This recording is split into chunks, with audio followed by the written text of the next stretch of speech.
Pacific Northwest Motocross. Are you ready for the 30 plus 2 podcast with Gravy and Gate Drop? Let's go!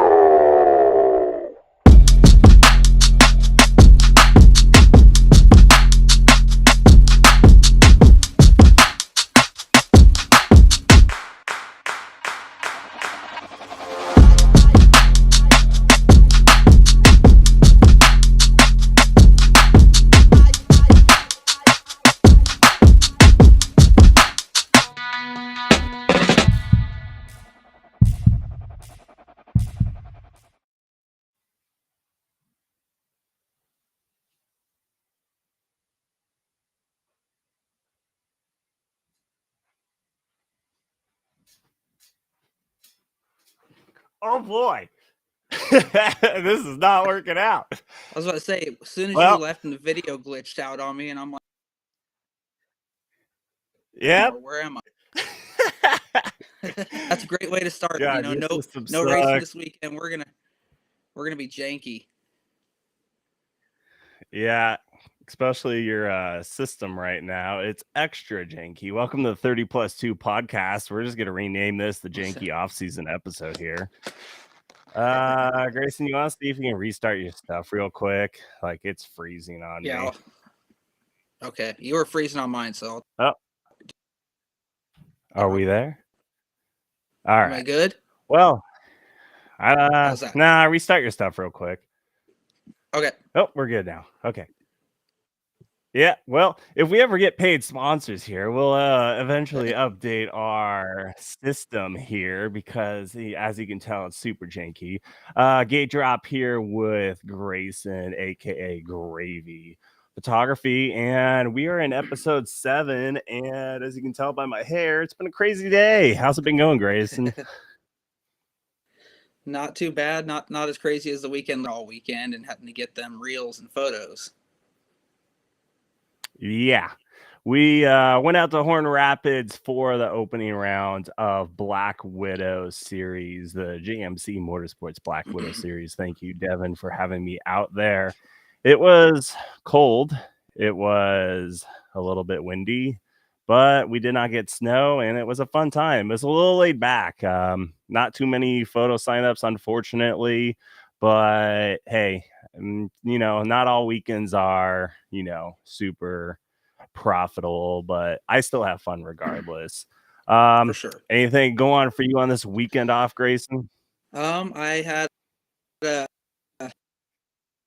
overnight stayed at the beach for the son's little brother's 16th birthday, so we hung out there at Lincoln City for a couple days, and then actually on Sunday I did have a little motorcycles in my life. I worked the Cherry City Classic here in Salem. It's a motorcycle show. Company I work for was sponsoring the event, so I went and hung out for a few hours, checked out some really cool custom bikes, and made a few connections. It wasn't too bad of a day. Nice. Yeah, I saw some flat track going on and a couple other things. Is that what you were talking about? Yep, Or exactly. Yeah, the guy hosting it, he had a contest and show going on in one of the buildings, and then Saturday night they had a big pro race going on over at the flat track there for Salem Speedway, which was pretty cool that we were able to get that going. Yeah, I saw a video of a crazy crash and one dude went through the fence. Were you there to witness that? I wasn't. I didn't make it there, unfortunately. I was trying to make it back to town, but yeah, getting time. But I heard it was pretty. Well, that's good. Yeah, for Horn Rapids, for us, we had about 268 entries. Sorry, I was putting my headphones in so I could hear you better and not get feedback on the mic. Right. No, you're good. No, that's not a terrible weekend. That's for a winter time. I feel like pretty solid turnout. Yeah, we are full swing ahead, at least for me, when it comes to media. Pac West is coming up this weekend, and then we have PRO, and the list just goes on and on. For anyone that is interested on figuring out where I'm going to be covering media and whatnot, go to gatedropproductions.com and go to where I'll be. So our topic tonight, Nice. with us not having to recap anything, we're talking about Pacific Northwest Motocross Media. And that particularly works well for you and I because we're both photographers. And Yep. we, at least for me, I wanted to get into what do we love about it? What grinds our gears? What is the reason why we trek hundreds to thousands of miles each year to cover the sport? Grayson, do you want to go first on what do you love about taking photos in the Pacific Northwest? Yeah. It's been kind of a passion of mine for a bit now. Haven't didn't really fully jump into it until about 2021 is when I really decided to make it a full effort and actually push myself to get out there more because I've been taking pictures since I was probably 12 or so, 11 or 12. And I remember going up to Washougal in like 2000, 2001 with my film camera, my 24 pictures that I can take on my roll, which was always nerve wracking to get those nice pictures and not lose any shots on those rolls of film. But that's where it all started for me. And ever since then, I've just been in love with the actual sport of it. It's the sport is my favorite. Motocross has always been a little bit, and I was just drawn to it, and it's just so much fun to be able to capture the sport that we love so much, and also help create memories for these kids and families, and also just get those really cool shots, especially when you get those guys that really know around, make them look cool, and hopefully maybe one published somewhere would be pretty cool for me. That's why I like to do it so much. Yeah. I mean, you pretty much used everything that I was going to say. Grayson, do you mind restarting your stuff real quick Yeah, and I'll answer am the I still same left? question? It's lagging super hard. All right. So Grayson's going to restart his stuff here. Um, answer my own question here why I got into Moto Media and what do we love most about it is exactly what Grayson pretty much said. I know hopefully we won't bore you guys to death, but I look at motocross and how I was upbringing in the sport. My dad did it since the 70s, and then I started riding dirt bikes when I was 5. Got into media in high school, and then yeah, just built a business from there from 2011 to now. What I love most about, as I try to get Grayson back in here, what I love most about just the sport of motocross is, like Grayson said, just capturing the moment and preserving all the awesome memories from every gate drop to checkered flag. Something I've loved the most about building Gate Drop Productions is that I've been able to cover everyone's stories as, you know, everyone behind me, as you can tell on my back wall. I'm very deep in motocross and I love supporting all the riders. I got to cover Tristan Pruitt for a time growing up, and now he is on the east side of the country on Husqvarna. He used to be an amateur Yamaha rider, and just supporting people with media and building a following for each rider, like Walker Canop, who now has 30,000 followers. That's something I love the most about covering the sport. I don't know if you caught any of that, Grayson, as you're restarting your system. I was just talking about my background of Mhm. why I love, covering the sport. As you can tell behind me, I've built quite a business and kind Yeah. of a quote unquote team of riders. Um, Anything else you want to touch on there on what you love most about it, or you want to Um, elaborate anything else? I think I pretty much covered it all. I think it's pretty cool what you got going though too. You have definitely built a brand with your Gate Drop Productions, and just look like you said, looking in your office, all the jerseys of riders who you've helped and supported over the years, and that's another cool thing I like being able to do. When I have a couple people like, hey, can I use one of these your shots for an ad here or something like that, and I do this more of a hobby here, so I'm not making the money like you are, which is awesome what you're doing. But like when I get somebody asking, hey, can I use your photo for something, that just means it's super cool to me to think somebody thinks that what I'm producing for them is, what they want to share with the world. So I think it's cool what you've done too with building your brand and helping so many people out, just making memories and just, also making lots of friends and family at the racetrack too is pretty cool. Well, it's interesting how my brand has gone past media. It's not like I Mm-hmm. anticipated on that. Originally, how, dirt bike riders, you and I, people love Mm-hmm. stickers. Yep. And my idea of growing the Gate Drop brand was, hey, if you want to run Gate Drop stickers and whatnot, that will help give a word of mouth and whatnot to grow my business. And you've done the same too with your Yep. gravy stickers. I've seen it on Yep. Terlecki, my bike, Mm-hmm. everyone else. It Yep. just goes such a long ways. And then for some reason, the strangest thing happened with my brand. Like people would notice, hey, that rider's got a Gate Drop sticker too. So the Yep. assumption is that's a cool person. And then they get to Yep. know each other. And now I have over 100 riders that run my stuff, families, all legit cool people. And what I like about it most is like just I don't know if Kamal or wow, that's not even a Camaraderie. word. Yes, that's the word. Got you. And just like all working together. Like, for example, this past weekend, I got to hang out with Cash Goodrich, Zane Fife, Wyatt Grens. Those are just the riders. I mean, obviously, I hang out with the parents Right. 99% of the time, but like just the hanging out and whatnot, like my brand has really expanded to where it's more than just media, which is so Yep. weird. Like, what do you have any like comments on that, or how I do you think that happened? I think it's just, like you said, you're a fan of the sport and you want to see it grow, and like you said, you want to get your sticker on somebody's bike, which was one of the coolest things that I thought was when I got some stickers made up from Kano Dixon, Yeah. rest him.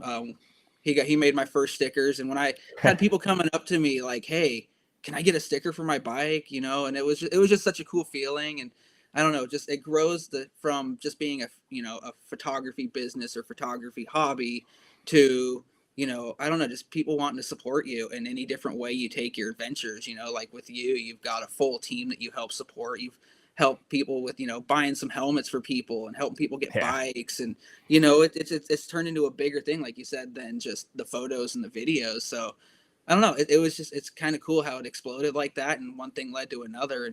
But seeing your sticker on a bike is like one of the coolest things I think for me personally. Like when I see a Gate Drop one, I'm like, oh, that's cool. I know that guy. He's been working his ass off. And then when I see somebody that I barely know being like, hey, can I have a sticker for my bike? It was such a cool vibe and such a cool feeling when the first time I saw it at the track, and I didn't even know somebody was able to get that sticker. So I was like, holy crap, this is really cool. Yeah, I think one of the things that makes me as well, I mean, you can talk about how like this is not just like, blow Christoph or blow gravy, this is just No, like, not at all, not at all. but like one of the things I think people have noticed, especially with how I am as a person, especially in motocross, is that it's not about the money for me. I mean, Mm-hmm. it does help when it gets to those freaking diesel costs. Like it cost Yeah, me over $100 just to get the horn and back, and it does yeah. add up. And we are like multiple thousands in debt, Mm-hmm. but I enjoy helping riders that I see that could use a little bit of an uplift when it comes Yep. to, purchasing protection with Yep. the funds that I make from Instagram photos or reels or whatnot, or, Brad Mm-hmm. Kelly, his bike got stolen Yep. and I replaced that for him and just stuff here and there. Mm-hmm. And it's not like anyone's expecting it or I'm like, I don't have this MO. I truly enjoy supporting our sport because the Pacific Northwest is so unique with all the skill riders and all the tracks that we enjoy. Um, what is your background of like gravy photography? Do you have anything that like what gets you to the track and what do you do with like your business and how do you want to grow it? So I kind of take mine a little lighter than a lot of people, I feel. I wish I could push it a little harder, but with the working full-time job and with everything being so expensive, it's kind of hard to push a little harder. But like I said, it's just the love of the sport. I love to try to make my way out to the track. When I have that extra $25-$30 for gas money to get there, I'm for sure gonna be there. Like, so that's what like your just help a little bit with fuel costs getting back and forth. Like, I'd love to go to Washougal a lot more from Salem. That's an hour 20, hour and a half, give or take, drive in a little truck that doesn't get the best gas mileage. It makes it a little more difficult. But I want to get myself up there to where I'm just recognizable. Maybe someday it'll grow a little further than that, but that's where I'm trying to get. And whether that means I just go out to the track and just take pictures for fun of it, and be able to share with some big names. Like, we got some really fast guys in the area who was of, and might be able to get some photo credit here and there and start growing my brand. And it's just, I don't know, it's fun for me just to get out there and just see the reaction of people when they excited to see you and have their photo taken, and they think that you got the skills to be able to get them those cool photos that they want. And that's what really drives me to get back. Also, just friends, I especially the last few years, with the Terleckis. I've always known who Ryan was since I was a little kid, and becoming buddies with him and his son and his brother and the whole family has been super cool. And a bunch of other guys too as well. It drives me to keep going back out there and just make new connections and friends and just having fun with it. Honestly, that's where I'm coming from nowadays. But it started off real slow for me. I started back taking photos a little bit here and there, like 2010, 11 or so. And I've got a few pictures of like Brett Q and Max Miller on his Super Mini and stuff like that, and the files deep down. And I wasn't doing much of anything back then, but just being able to capture those images of them and knowing who they are, and especially where Max Miller is now today, is super cool for me to have those like memories. Yeah, I mean, speaking about memories and whatnot, I mean, we've had Preston Baseflug on Yep. and Ryan Brees.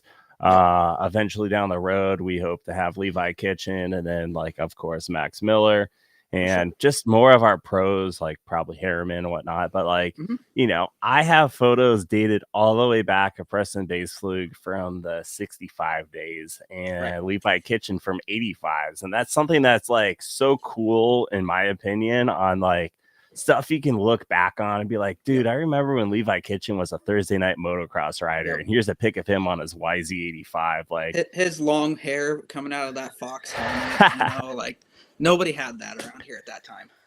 no, and it's just something that, like, you can look, like I said, you can look back on, and with us being in the digital era and whatnot, and being able to preserve it as long as you don't, screw up your hard drives and have Right. copies, like it.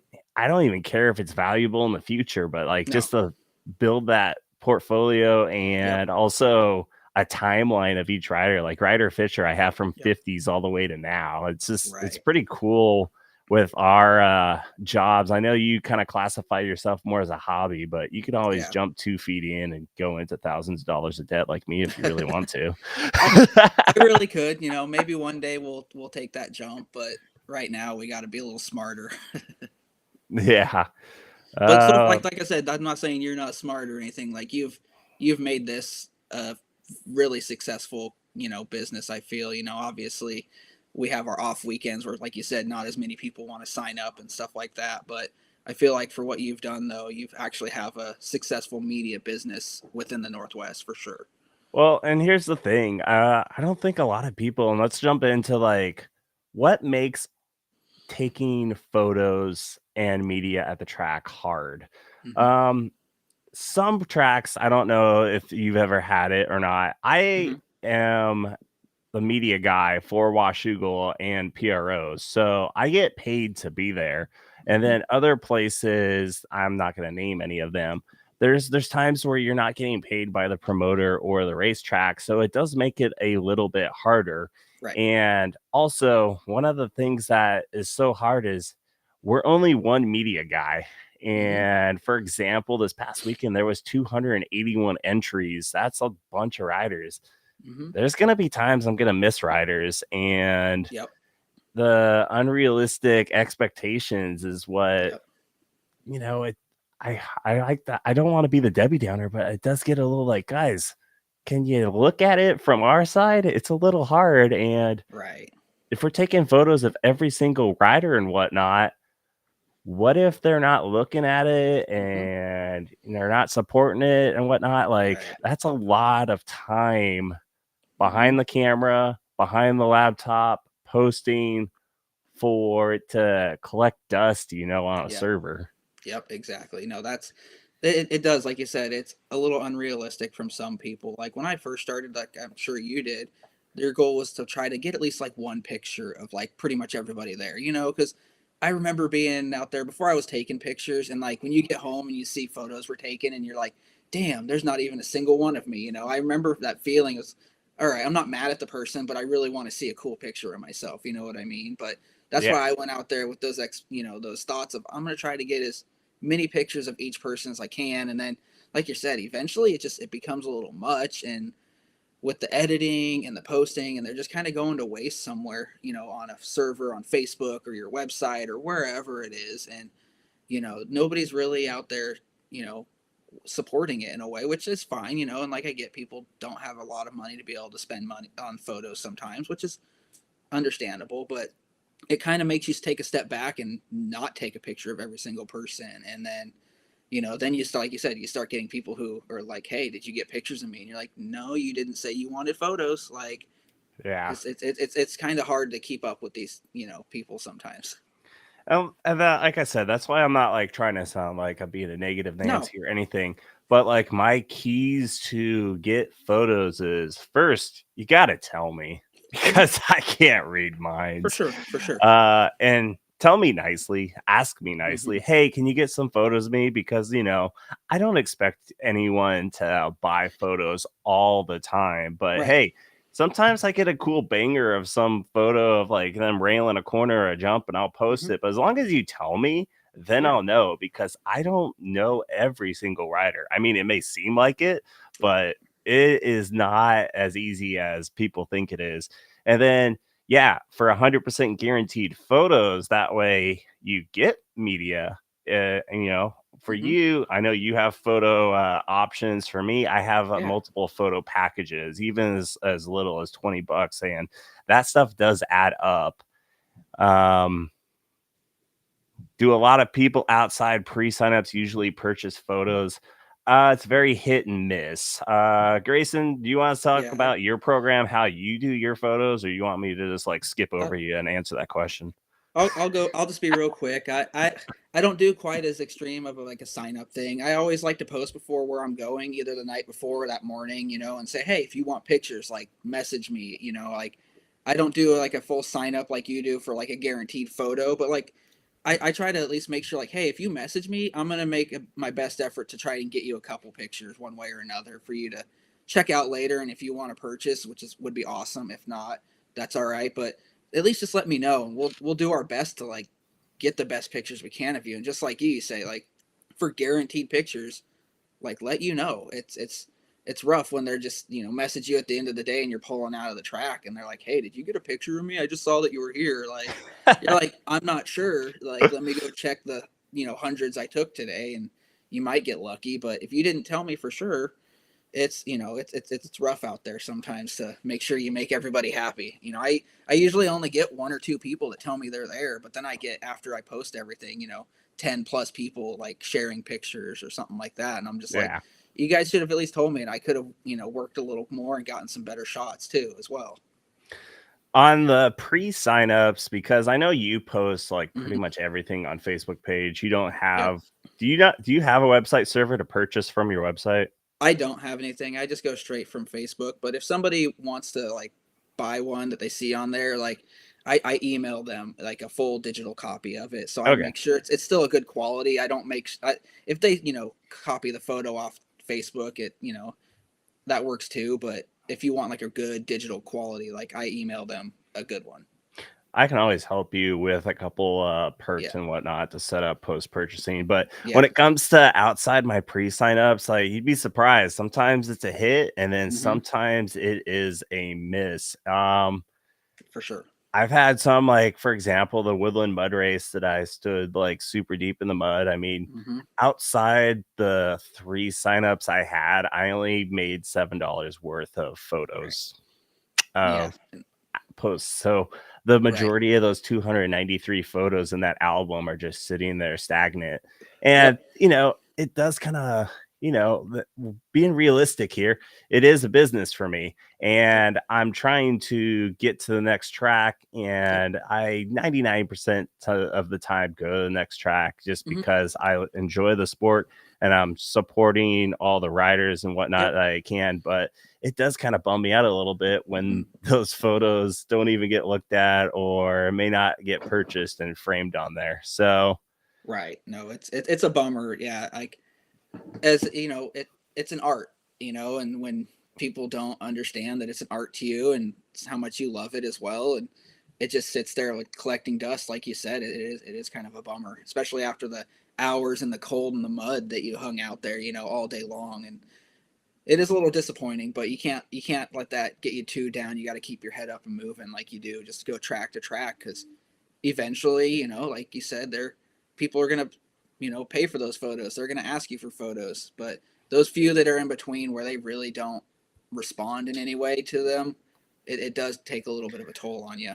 well, and that just goes back to the like, hey, if I take photos of every single person, that's a lot of time and effort sitting on Monday behind the computer, which, as you can tell, I was late for our podcast today because I was still working on some stuff for a couple businesses and whatnot.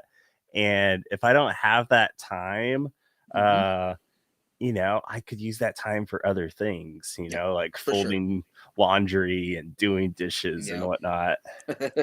No, for sure. That's what makes it kind of a hard too. Like you said, on a Monday, like I work, full time. I get home, and if I went on the weekends, like Monday or Tuesday is generally when I do my photo editing, and I have to like get home, do my normal routines, and then get to editing. And sometimes you just run out of time. And there's been a couple times where I've, it's been a week and a half before I was able to post any photos, because you don't have time to do it. And especially if you don't have any responses saying, hey, I want to buy some photos from this weekend, that doesn't really give you the urgency to get it done either sometimes. Yeah. Well, we might have a special guest here in just a moment. I'm waiting to see if she'll join or not, but we'll find out. God, our podcast is such a Debbie Downer. Yeah, it's a sad one. We need some, early 2000s slow emo music right now, right? A little violin. Well, special appearance. My wife Lauren Christoph is gonna join, and I was supposed to make a title card, and it was gonna say Lauren's random questions for Gravy and Gate Drop, but we missed that. So maybe next time. Hey, what's up? What up? Hey.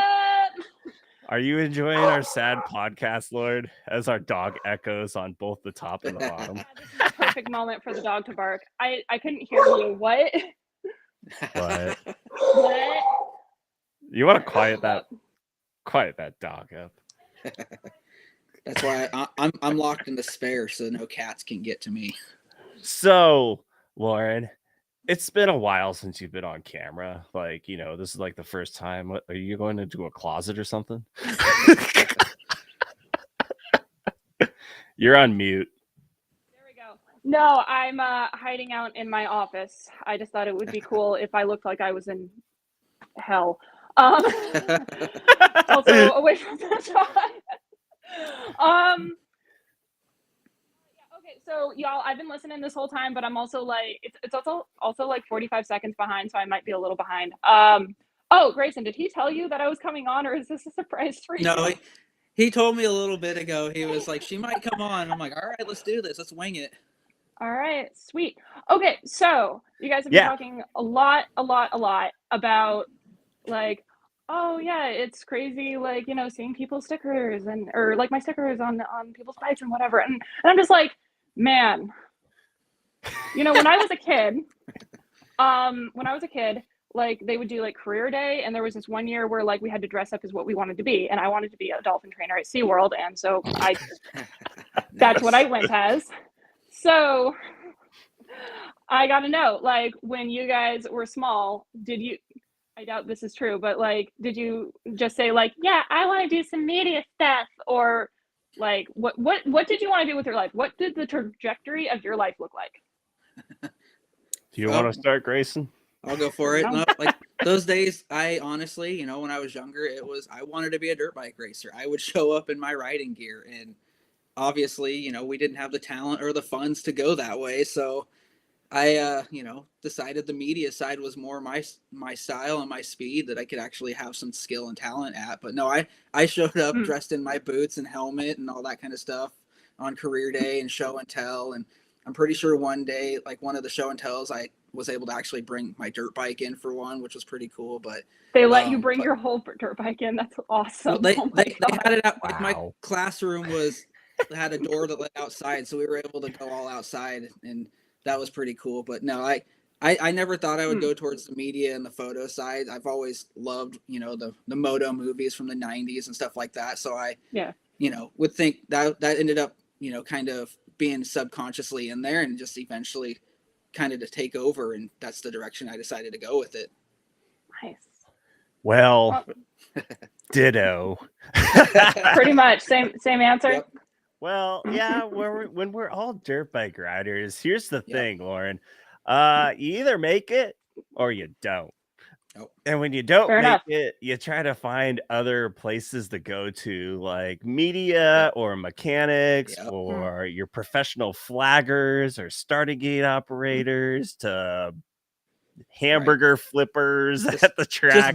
Just being there, no matter what it takes, Yeah. Like finding your place, but in that realm. I get you.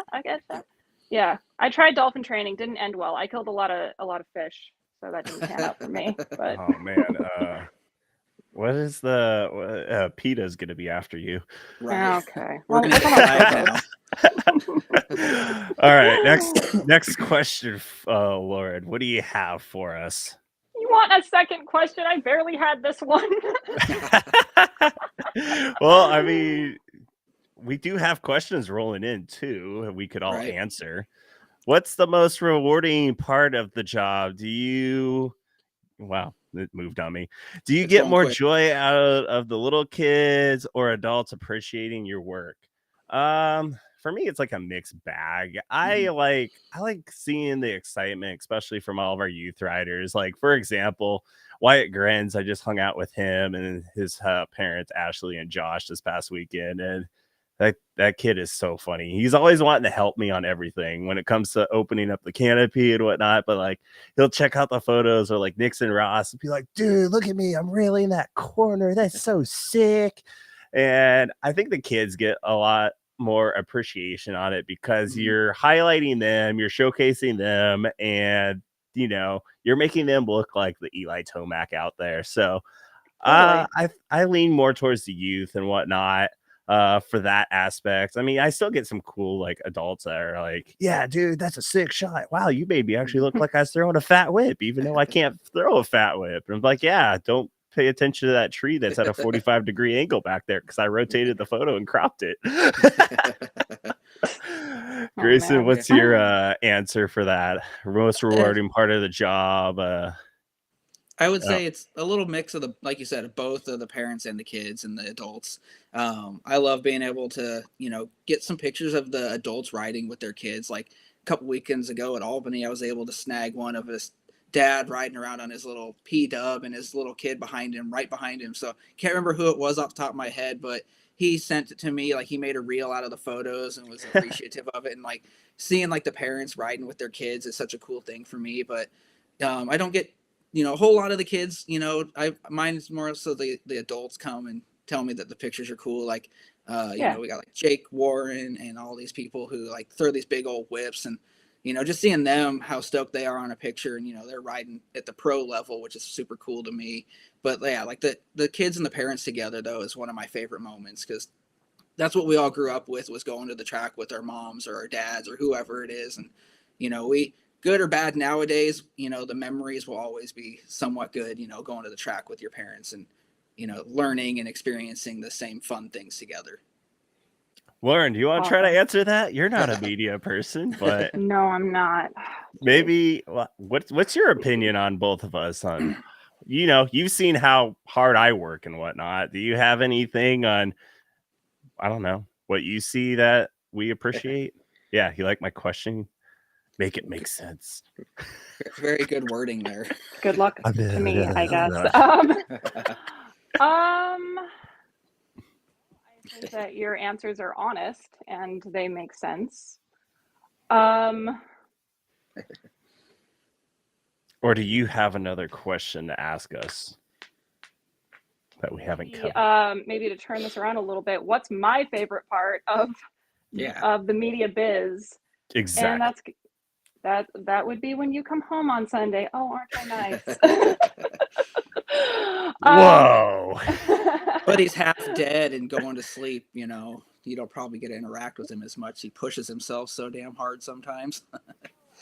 That's accurate, but house gets too quiet. Right. Yeah, but I do have one question. I have one question, and then I'm gonna hop off. All right. Okay. So, bye, Felicia. Unless someone's got questions for me, which I doubt. Does anybody have questions for Lauren? Okay, go. All right. What's the first you've ever driven for an event? What was the event? Where was it? And was it worth it?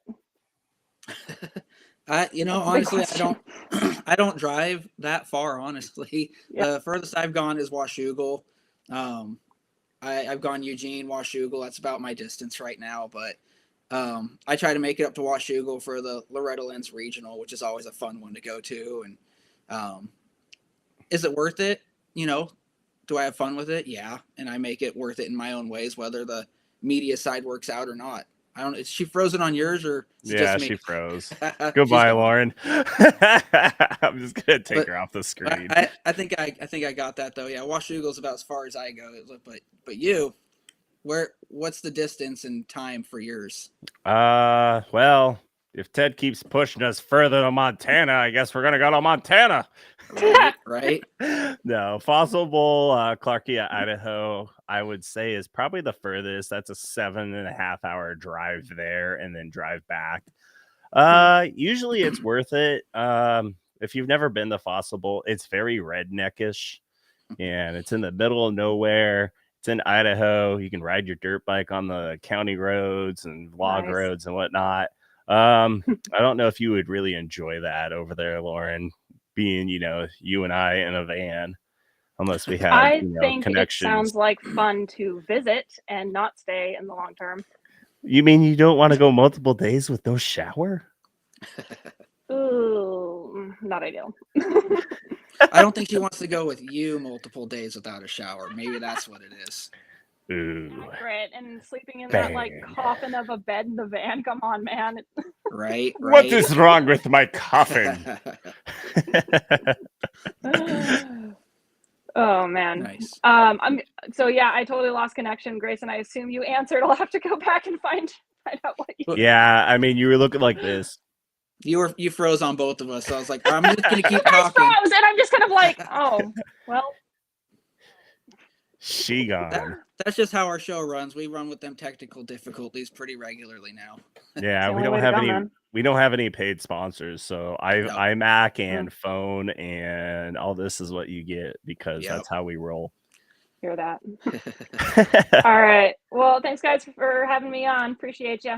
All right. Well, we'll make a segment for you to jump on later on called Lauren's Random Questions. Sounds good. Hey, if y'all and everyone else wants me back, happy to come back. Awesome. Good I seeing I forgot to pull steak out of the freezer, so I guess we're screwed for dinner now. I'm making chicken. Oh, well, that works. All right. Thanks, hon. Love you. Later. See ya. Love you. Bye. All right. Well, chicken's on the menu for tonight. Nice. I did request potatoes. I'm like, hey, in trade for doing laundry today and unloading the dishwasher. Can we have some potatoes? So we get chicken and potatoes. Nice. Mashed or baked? We'll find out here in Right. just a little bit as we reach the +2 mark of our 30 Right. plus 2. She was going to ask us, what does 30 plus 2 podcast stand for? Well, initially, our podcast was supposed to only be 30 minutes. And then if we ran overtime, that was the +2, just like our two moto formats when it comes to dirt bike racing and whatnot. Yeah, no, it was a good idea, initially, but we don't know how to stop talking. It seems like we just minimum an hour. I don't think we can. I don't think we can come under that almost. Christoph not talking much. Well, I don't know. You want anything else to talk about? I mean, usually we go 1 hour. We got 20 minutes to spare. We got 20 people watching. Right. We've been keeping pretty steady. If you have any No. questions or random Yeah. stuff you want to have us answer, feel free to comment down below. We've had more people engaging with us, which is pretty awesome. I don't know if you saw, was it from, looks like Kurt Evans? Yeah. How do you like the schedule they've been running with SX with the 450s going first? Do we want to cover that? What are you thinking? We kind of touched on that a couple episodes ago, but for me, I don't care for it because I like a normal schedule of consistency of 250, 450, 250, 450, and something that Steve Mathis brought up was like he was really crapping on the 250 riders. Is like you show up to the program and the opening ceremonies is like random 250 riders. You're like the 122 of Carson Mumford and like rolling around. It's like you want to see Plessinger and the stars. So I don't know. I think Feld will figure out a certain way of getting it all set up. I see what they were trying to do, but I don't know. I just don't get it.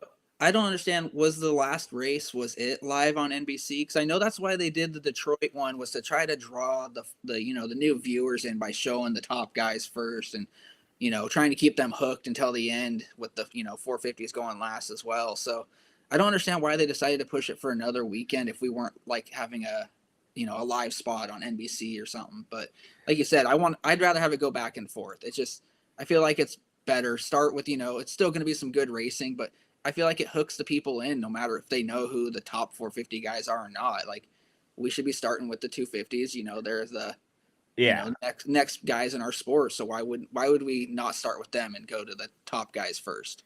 Well, also, if you're a new viewer, how are you going to know who the stars are in the first place? You don't. You're not going to know who they are. That's what I'm wondering. I'm like, their thought process, it makes sense to a certain extent, but if you're a new viewer, you're not going to know who the hell AP is. You're not going to know Roxon. It doesn't matter if they go first, second, third, or wherever the lineup is. We could have the KTM juniors go first, and that might draw some people. That's what I'm like. Okay, you just brought up a great idea. Throw that in the beginning, and then also have your crash montages. If you want to see crash montages, go to my YouTube channel for Redmond Ring Cross. We covered that last week, but yeah, I mean. I think if you post more of the KTM junior stuff and be like, look at the kid send the double, like that could draw in new viewers and whatnot. But I don't think the whole schedule changes back and forth really makes much of a viewer difference, in my opinion. No, and I think I heard they had like, was it 700,000 people watching on NBC, which, in realistic, terms of viewership on TV, really wasn't a lot of people compared to who's watching NBA and NFL, even NASCAR and F1 and stuff like that. Yeah. So it shouldn't matter who's going first. It's if they see dirt bike racing, they're gonna stop and be like, oh, this is cool. It doesn't matter who's going first or second. And the KTM Junior thing, I think that's a great idea. Like kids are watching TVs with their parents, and be like, oh my God, there's little kids. I can do that. Mom, Dad, can I try? Can we watch this? Like. That might draw people in a little bit more, so that there's some options I think they should try to go over. Yeah, just like Sonny said, people are going nuts over the mini bikes at Redmond. And I know on my screen it says Facebook user, but I cheat. I have it open on a tab next to my screen here.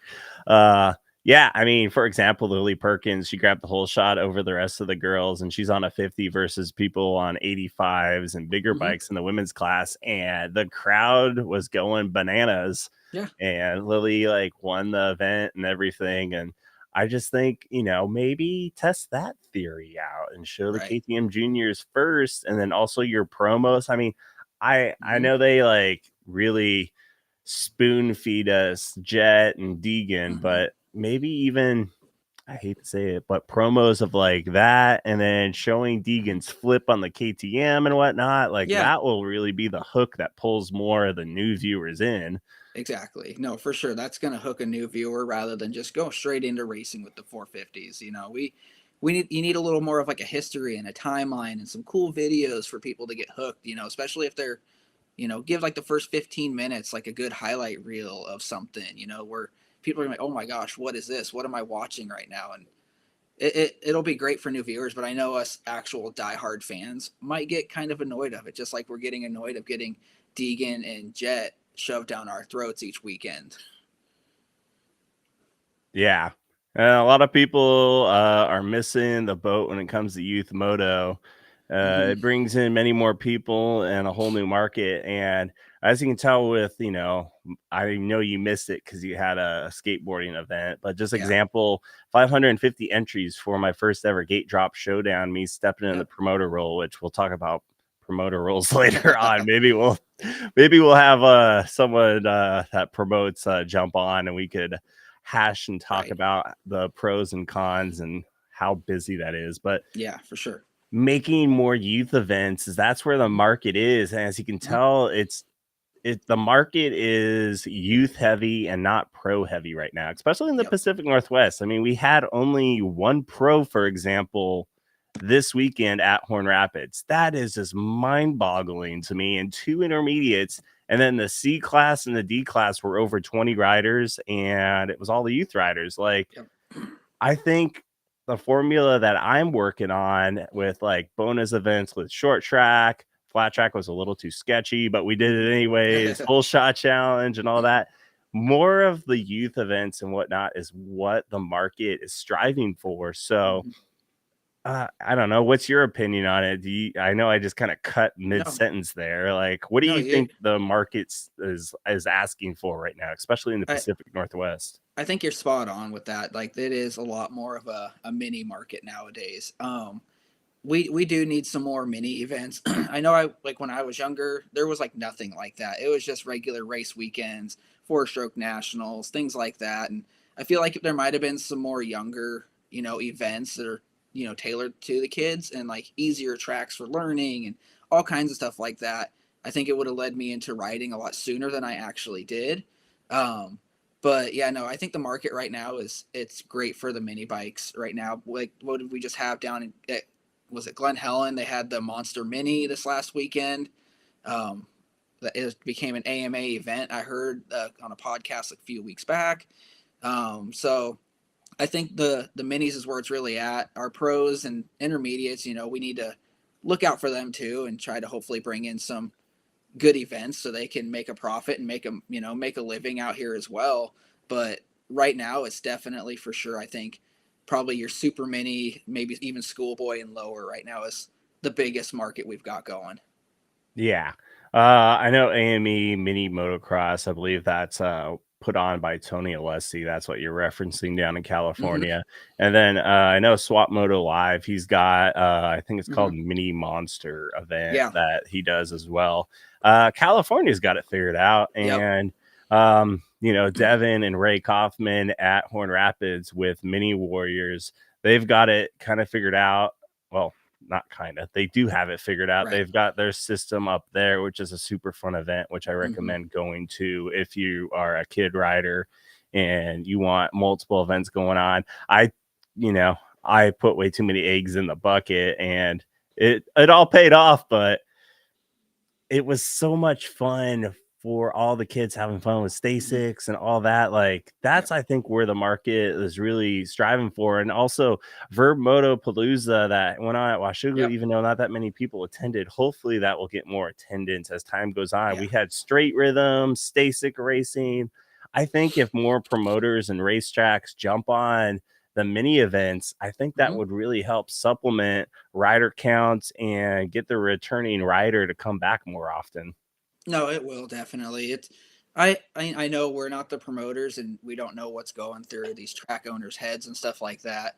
So you can't, bring them down for what they're doing, but I feel like there's a few missed opportunities out there, especially with how many tracks we have in the Northwest too. And only I feel like a couple of the tracks are really capitalizing on doing these events, and they're only like once, maybe, once a year at each track too. So maybe if we throw a couple more in there, but I don't know. I feel like you're saying, it needs, it's a missed opportunity, and it's a minis market right now. And if they can figure out at Horn, I feel like you said, 250 something entries or whatever is a pretty solid amount for, that's the first event of that mini series, right?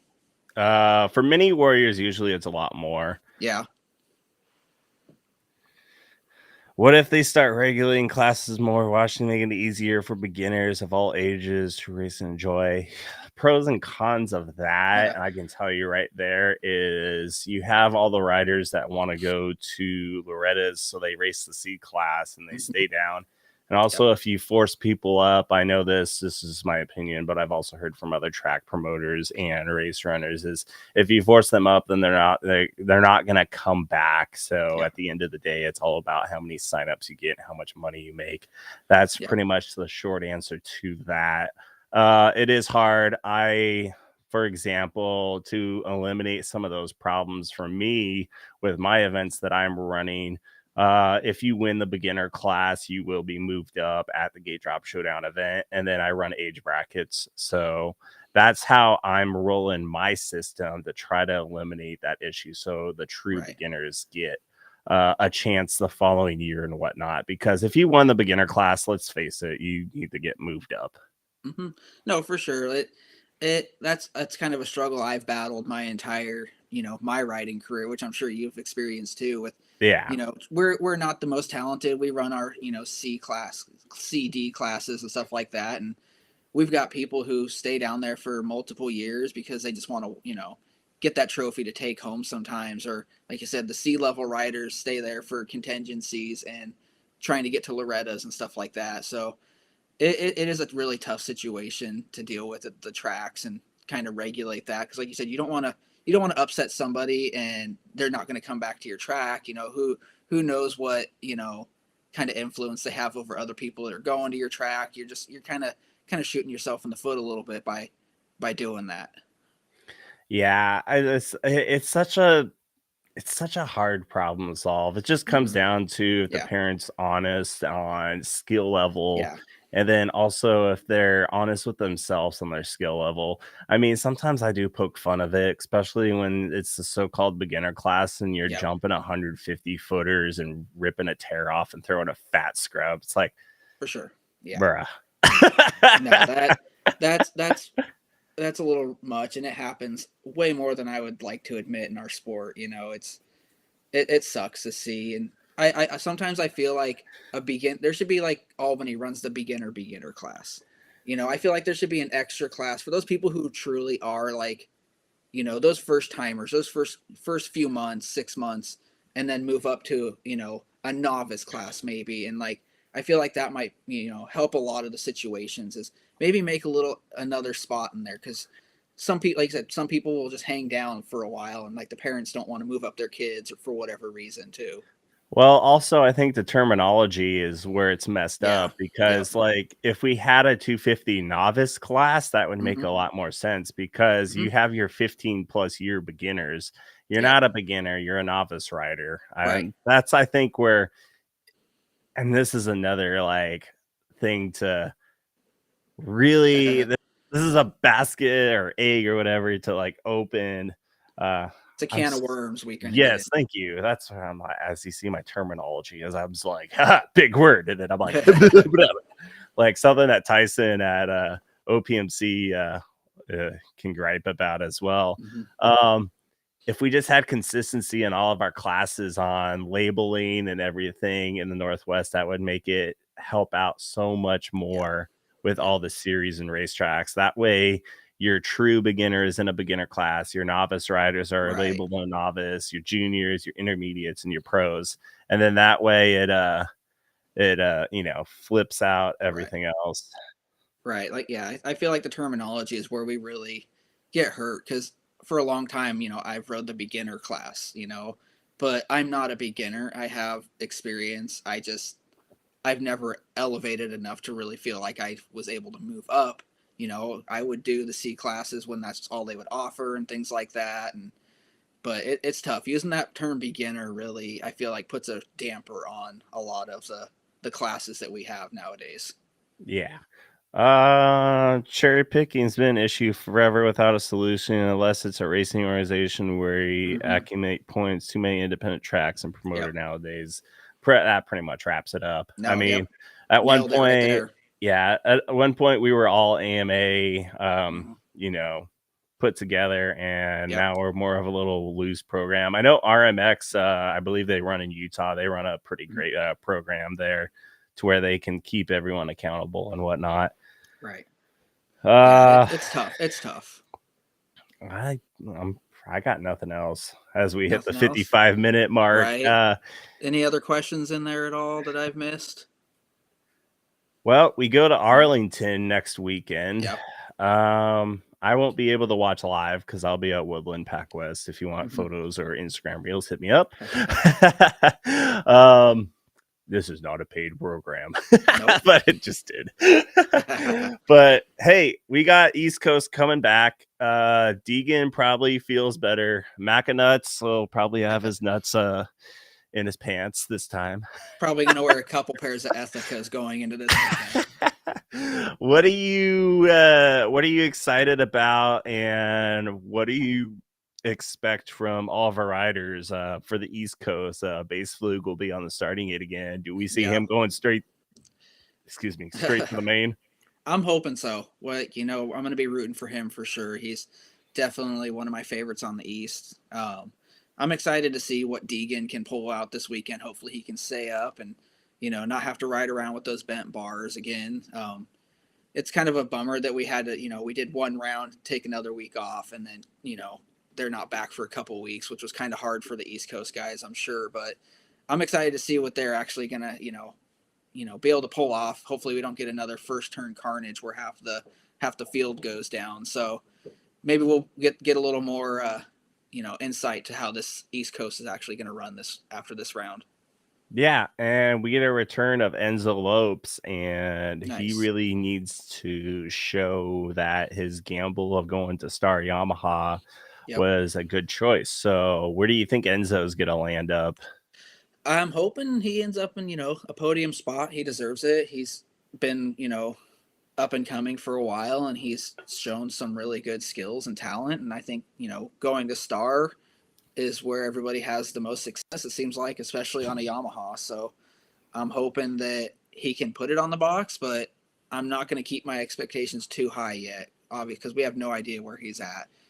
This whole year, we haven't really known where anybody's at. We've had our theories with Anstie and, where Tomac was, and Mookie was on rails at the test tracks, and all these things were wrong. So going into this, who knows which way it could go. I'm hoping for the best, but I'm not going to keep my expectations up until I see what actually happens after this weekend. Well, I mean, at least that makes our podcast great because, we never know what to talk about. And then here we are 58 minutes later talking still about whatever. Right. Speaking of podcasts, this will be the final segment before we go because we try to keep it within an hour. Isn't it funny how, Moto Monday was around and then that disappeared. And then Moto Northwest podcast was around, that disappeared. Now everyone's coming back. I just think that's so, I don't know if funny is the right term. I don't have anything against it. I think it's cool. More content, the better. But it's like everyone had the same idea. And that's an interesting comment. What do you think about all these other podcasts coming out? I think it's cool. It's awesome. I don't look at, podcasts as a competition type of thing. There's no real winners in these, but I think it's cool that we're all on the same page and we're all really hyped about racing and dirt bikes in the Northwest. And it's really cool to see finally everybody's coming back out of the woodwork. I feel like we were hitting really good there for a bit during 2020 and 2021. The racing was huge in the Northwest, and I feel like we kind of took a little bit of a dip for a year or two there, after all the, a lot of the restrictions were lifted. People were able to go back to their normal lives. But I feel like now people are like, all right, I miss it again. Let's get back into it. And these podcasts are starting to pop back up, which is pretty cool to see.